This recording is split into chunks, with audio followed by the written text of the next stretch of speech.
Tengan muy buenas tardes, hermanos y amigos de la Comunidad de la Esperanza. Les damos un cordial saludo de parte de nuestro Señor Jesucristo y de la Iglesia Adventista del Séptimo Día. Vamos a tener un culto de oración en esta tarde y para iniciar vamos a orar. Señor que está en el cielo, santificado sea tu nombre. Gracias por permitirnos en esta tarde poder presentar tu palabra a todos nuestros amigos y hermanos que nos sintonizan a través de este medio. Te rogamos, Señor, la presencia de tu Espíritu Santo para que Él nos guíe a la verdad, nos convenza de pecado, de justicia y de juicio.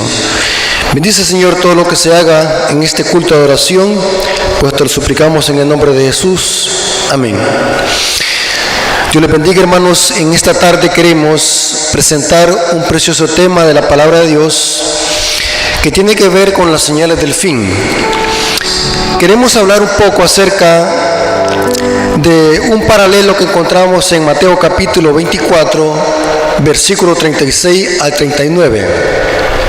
Hay un principio de interpretación profética que se llama la historia se repite.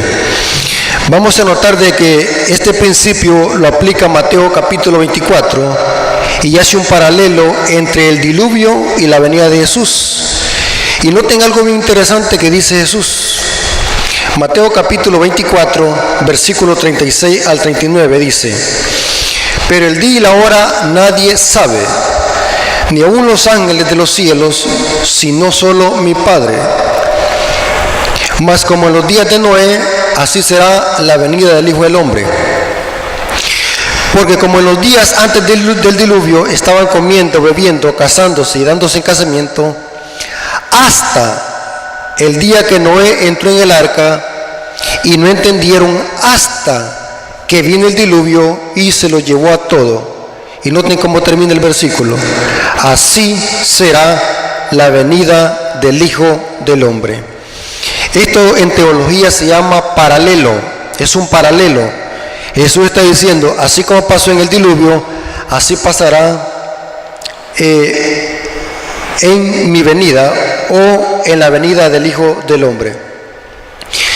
Quiero que notemos algo muy importante aquí en este versículo. Aquí hay algo que muchos quizás no hemos notado. La mayoría de predicadores que presentan este versículo creen de que aquí se está refiriéndose a la segunda venida de Jesús, pero eso es parcialmente correcto. Vamos a hacer un estudio y vamos a notar de que aquí hay algo oculto en este versículo y que necesitamos entender, y solamente lo podemos llegar a entender estudiando lo que pasó en los días del diluvio. Y van a notar de que Jesús aquí usa dos palabras que tienen que ver con tiempo. Noten cómo dice. Volvamos a leer el versículo 37 y 39. Porque como en los días antes del diluvio estaban comiendo, bebiendo, casándose y dándose en casamiento, hasta, noten que esa palabra tiene que ver con tiempo, hasta el día que Noé entró en el arca, y no entendieron hasta que vino el diluvio y se lo llevó a todos. Así será la venida del Hijo del Hombre. Si ustedes notan, y lo vamos a comprobar a la luz de la Biblia, que entre la entrada del arca, se cierra la puerta, hubieron 7 días. Y después de los 7 días vino el diluvio. O sea, entre el primer asta y el segundo asta hubieron 7 días de lapso de tiempo para que viniera el diluvio. Y vamos a notar, hermanos, que los antediluvianos quedaron perdidos en el primer asta, cuando Noé entró al arca y un ángel bajó, que era el ángel de Jehová, y cerró la puerta. Vamos a ver algunos elementos que encontramos en el diluvio y vamos a notar que es idéntico a lo que pasará con la segunda venida de Jesús, porque como dijimos al principio, la historia se repite y es un paralelo entre el diluvio y la segunda venida de Jesús. Y vamos a notar que es idéntico lo que va a pasar en el diluvio, lo que pasó en el diluvio, lo que va a pasar con la segunda venida de Jesús. En el Génesis capítulo 6 y capítulo 7, por falta de tiempo no voy a poderles dar tanto texto bíblico, porque yo sé que abajo del video, ahí en mi canal, voy a poner todo el texto para que puedan copiarlo, el texto, si ustedes quieren. Ahí están todas las citas bíblicas y del espíritu de profecía. Vamos a anotar.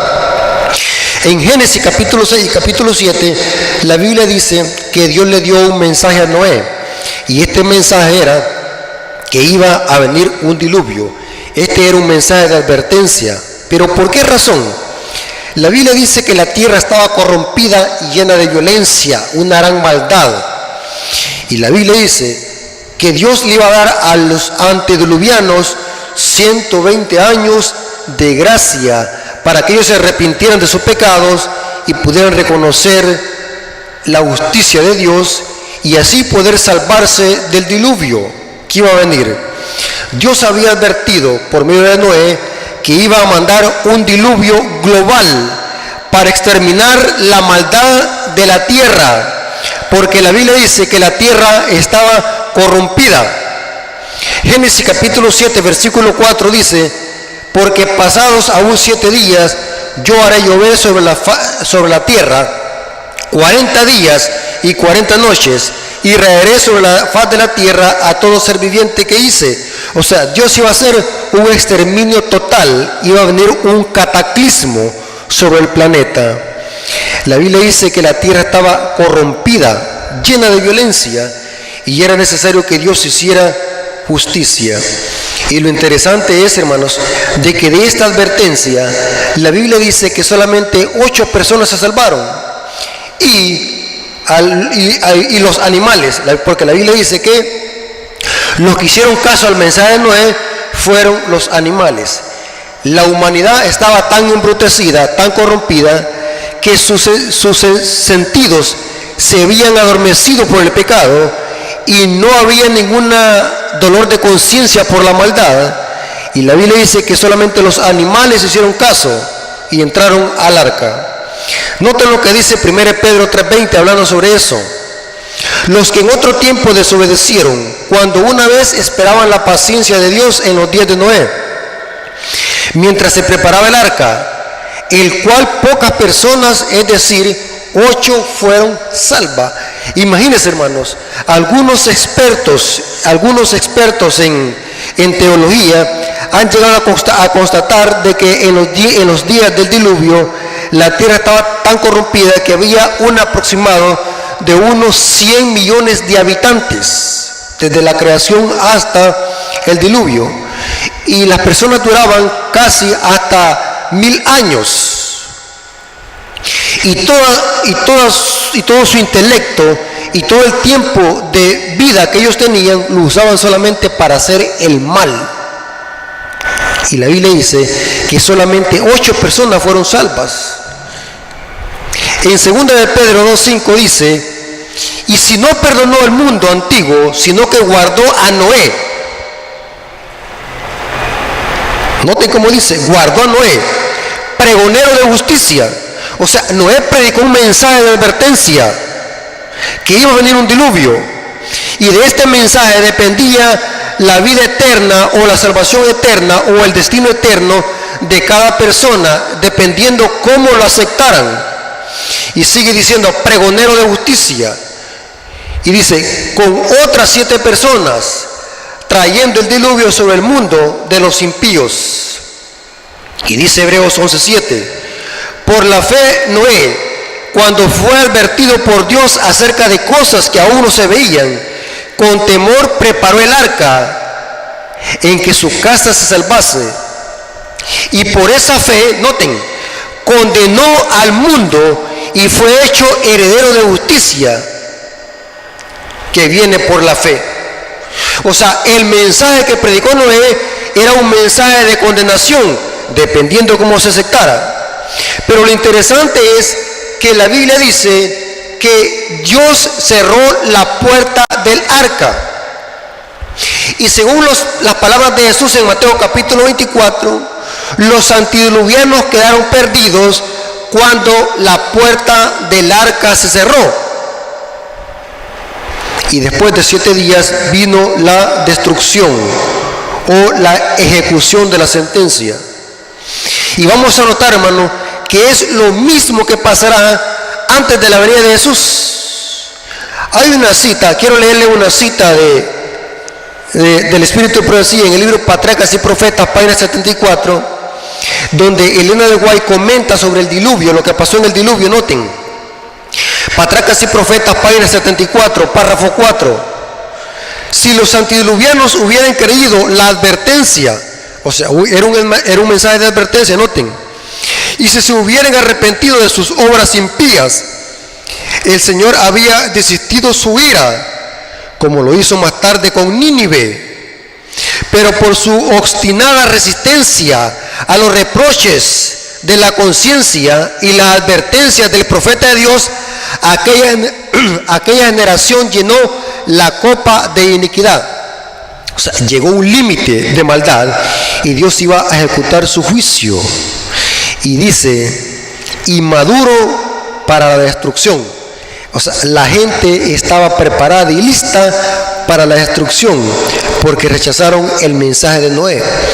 Y fue tan terrible, hermanos, el diluvio, fue tan terrible, no voy a leer esta cita, hermano, fue tan terrible que al principio la gente se burlaba de Noé, porque como nunca había llovido, se burlaban. Aún Noé dentro del arca y la gente impía se burlaba de Noé. Eso lo dice Pedro, que iban a haber burladores como los días de Noé. Y noten, cuando el diluvio empezó a caer y la gente empezó a ver gotas que estaban cayendo, la gente le cambió su semblante. Y mire qué es lo que pasó. Patriarcas y Profetas, página 77. A medida que la violencia de la tempestad aumentaba, árboles y edificios, rocas y tierra eran lanzados en todas las direcciones. O sea, cuando empezó a llover a grandes cascadas, podemos decir, el terror de los hombres y los animales era indescriptible. Por encima del rugido de la tempestad podía escucharse los lamentos de un pueblo que había despreciado la autoridad de Dios. El mismo Satanás, obligado a permanecer en medio de los revueltos elementos, temió por su propia existencia. O sea, el diablo, al ver cómo Dios desató su ira en agua, el diablo temió por su propia vida al ver cómo el planeta se inundó. Y dice la historia de que la gente, de tan abrumada y de tanto que gritaba de terror, se abrazaban encima de las grandes bestias y era imposible que pudieran sostenerse porque el agua era tan potente que pegaba entre las peñas y las bestias junto con las personas eran muertos inmediatamente. O sea, el rugido del agua y de este diluvio era un cataclismo que limpió toda la tierra de maldad. Interesante esta cita, dice que Satanás temió por su propia vida. Se había deleitado en dominar tan poderosa la raza y deseaba que el hombre viviesen para que siguieran practicando sus abominaciones y rebelándose contra el Rey del cielo. Y Jesucristo dice, así será la venida del Hijo del Hombre. Y saben, hermanos, que es idéntico. Antes de que Jesús venga por segunda vez y desate su juicio sobre esta tierra, Dios también va a mandar un mensaje de advertencia. Este mensaje de advertencia y de juicio lo encontramos en el mensaje de los 3 ángeles en Apocalipsis capítulo 14, versículos 6 al 12. Este es un mensaje de advertencia que llama al mundo a arrepentirse y buscar refugio en el arca que es Cristo Jesús. Y depende de la aceptación de estos mensajes, la gente decidirá su destino eterno. Antes de que Jesús venga por segunda vez, la Biblia dice que Dios llama al mundo al arrepentimiento, pero va a haber un momento donde la misericordia de Dios se acabará sobre este planeta y Dios va a cerrar también una puerta. Esa es la puerta de la gracia, la puerta de la misericordia. ¿A dónde dice eso? En Mateo capítulo 25, versículo 10 lo dice. Mateo capítulo 25, versículo 10. En efecto, Cuando nosotros leemos el sermón profético de Mateo capítulo 24 y capítulo 25, vamos a notar de que es un solo sermón paralelo. Los eruditos lo han dividido en capítulos, pero en realidad es un solo sermón. Capítulo 24 y capítulo 25 es un solo sermón. El capítulo 25 presenta dos parábolas: la parábola de los talentos y la parábola de las 10 vírgenes, que representa el estado de la iglesia y del mundo antes de la venida de Jesús. Y ahí se presenta el estado de la iglesia como 10 vírgenes. La Biblia presenta que 5 vírgenes estaban preparadas con aceite extra. Aunque las 10 vírgenes estaban esperando a Jesús que viniese de las bodas, solo 5 estaban con aceite extra. Aunque las 10 estaban esperando a Jesús para que viniese, pero solamente 5 tenían aceite extra.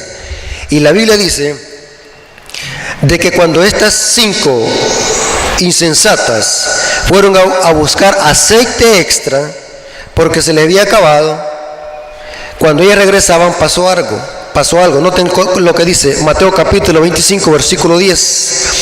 Pero mientras ellas iban a comprar, vino el esposo, y las que estaban preparadas entraron con él a las bodas, y se cerró la puerta.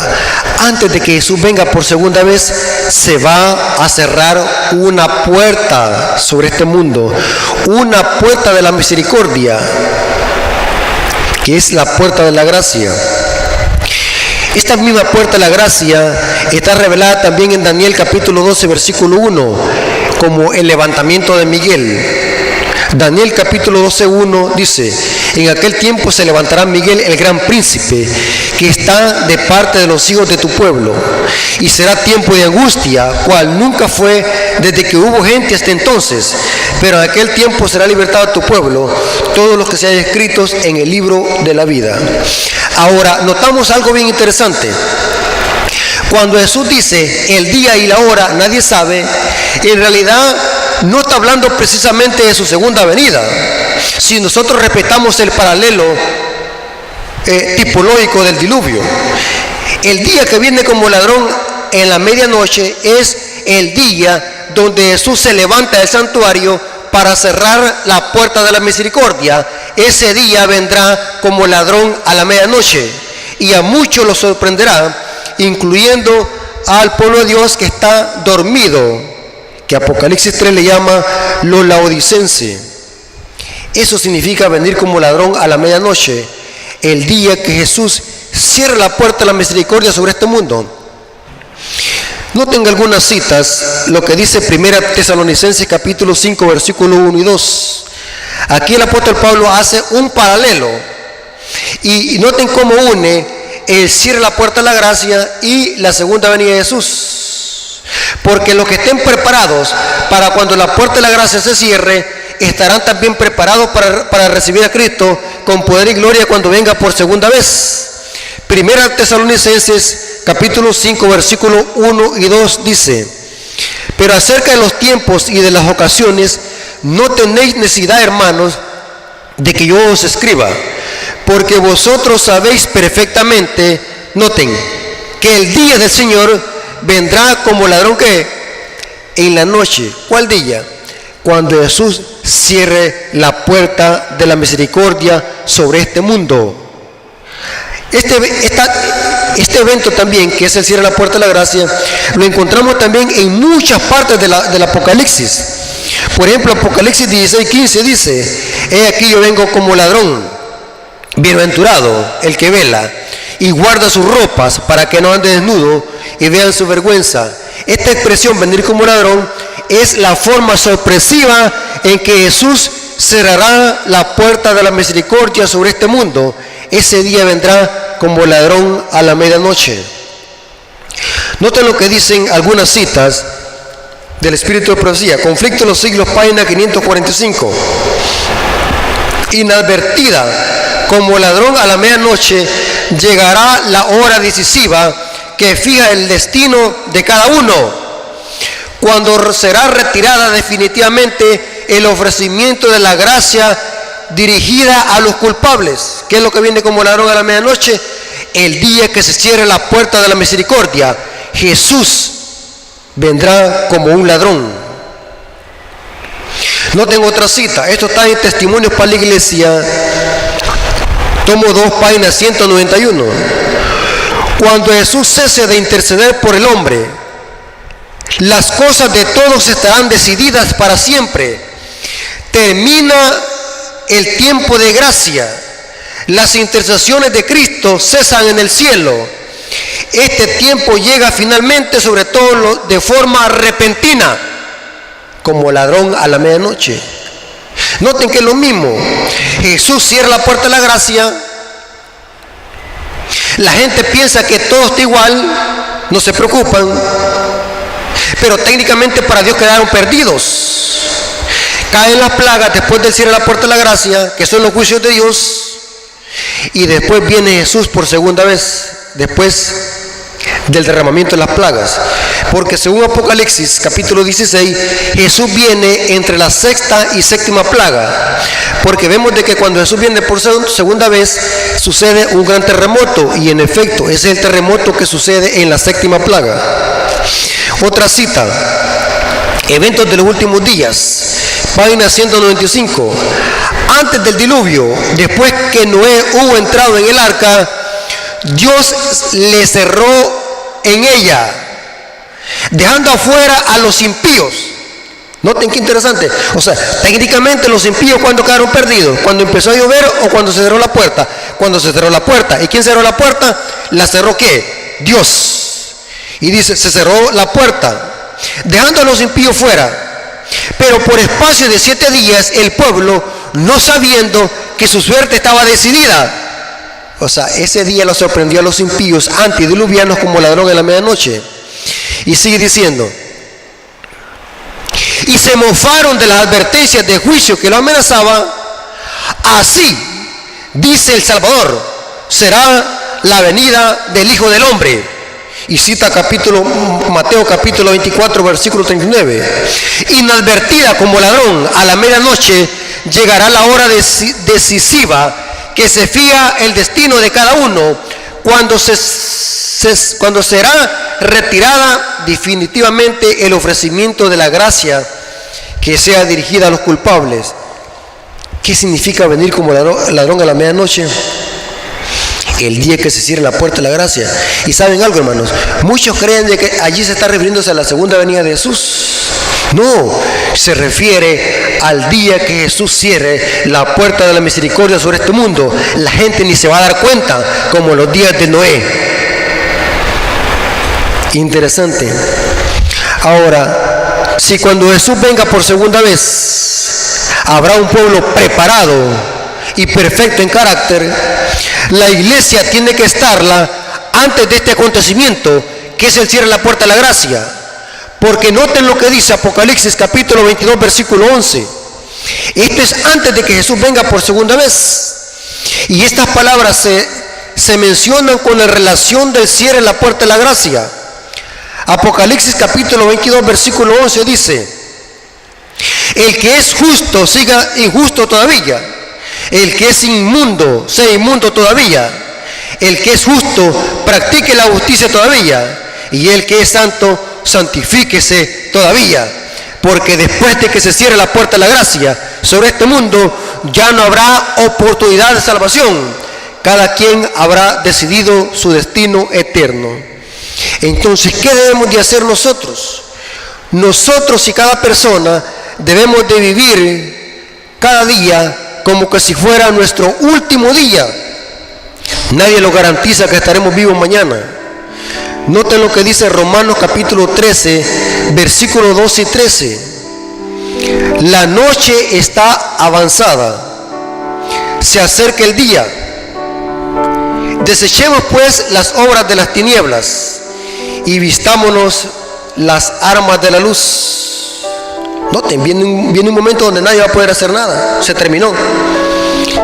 Andemos como de día, honestamente, no en glotonerías ni borracheras, no en lujurias ni laxivias, no en contiendas ni envidia, y vistámoslo de nuestro Señor Jesucristo. Para terminar, hermanos, quiero leer una cita de Elena de White que me impactó. Esta está en Testimonios para la Iglesia, tomo 2, página 172, párrafo 1. Jesús nos ha dejado esta palabra: velad pues, porque no sabéis cuándo vendrá el Señor de la casa, si al anochecer o a la medianoche o al canto del gallo o a la mañana, para que cuando venga de repente, noten el factor sorpresa, no los hay durmiendo. Y a lo que vosotros digo, a todos lo digo, velad. Y citan Marcos capítulo 13, versículo 35 al 37. Y noten cómo termina la cita: estamos esperando y velando con la mira puesta al regreso del Maestro, que traerá el amanecer. No sea que viniendo de repente nos encuentre durmiendo. Noten, es una referencia a las 10 vírgenes. Y dice, ¿a qué tiempo se refiere aquí? No, noten cómo termina, no a la manifestación de Cristo en las nubes del cielo para encontrarse con su pueblo dormido, no, sino cuando regrese de su ministerio en el lugar santísimo del santuario celestial, cuando deponga sus atuendos sacerdotales y se revista de atavíos de venganza, y cuando se promulgue el decreto que dice: el que es injusto sea injusto todavía, el que es justo practique la justicia todavía, el que es santo santifíquese todavía. Está citando Apocalipsis 22:11. Así como fue en los días de Noé, así será en los días del Hijo del Hombre. Hermanos, puede ser de que hoy o mañana se cierre la puerta a la misericordia y la gente piense que todavía hay oportunidad, como lo fue con los antediluvianos, mas no sabían ellos que estaban perdidos. Por eso debemos de vivir cada día como que si fuera este el último día. Hay personas que postergan su decisión. Hay personas que mientras no ven las calamidades y los juicios de Dios, no buscan a Jesús, no buscan arrepentimiento. Pero cuando ven que están en calamidades, en dificultades, buscan a Dios, pero vendrá un tiempo donde será demasiado tarde. Por eso la Biblia dice: hoy es el día de salvación, mañana no. No sabemos si vamos a estar vivos. Inclusive, hermanos, nuestra vida es una vida prestada. Nadie me garantiza a mí que yo voy a estar vivo mañana. Nadie. La Biblia dice que somos como la nube que pasa. El hombre es como la flor que se marchita, dice. Está en la mañana y en la tarde está marchita. Por eso, mis amigos y hermanos que están oyendo la palabra de Dios a través de este medio en la comunidad de la esperanza, puede ser de que mañana sea demasiado tarde. Hoy es el día de que nosotros le podamos entregar nuestro corazón a Jesús y poder arrepentirnos de nuestros pecados. Por si llegamos a morir hoy o mañana, podamos morir con esa seguridad de salvación, de que si morimos en Cristo somos de Cristo, y si vivimos también somos de Cristo. Hermanos y amigos, Dios me los bendiga. Ese es el mayor deseo de nuestro Señor Jesucristo y de su servidor. Dios les bendiga y la honra y la gloria sea por nuestro Dios.